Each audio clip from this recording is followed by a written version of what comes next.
What's your story? I'm sure your parents asked you that kind of question if when young you came home with a black eye and a torn shirt. What's your story?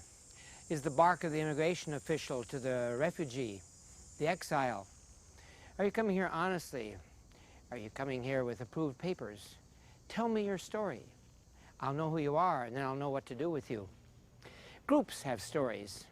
African Americans have stories growing out of slavery. Abused people have stories. Victors have stories. Christians are a group of people, 1.8 billion of them around the world, who share a common story. They don't often think about it, perhaps. They leave it to the experts.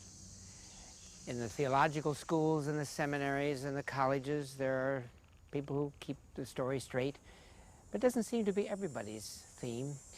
And yet the words we use, the hopes we have, the dreams by which we live, the impulses that send us out into mission, all of these are really part of a story, a long story, a 2,000-year-old story. Like all stories, this one has beginnings, or before the beginning. But by the time we come to Jesus Christ, after whom Christianity is named, that whole story comes to a focus in the fact that Christianity is a Jewish story.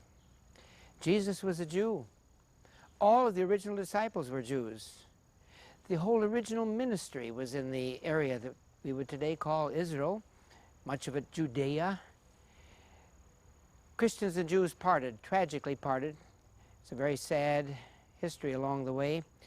But in their early years, they were very close. In fact, the Christian story begins with their borrowing a book and taking over the entire Hebrew Scriptures and making it part of the book we today call the Bible. Why make so much of Jesus of Nazareth?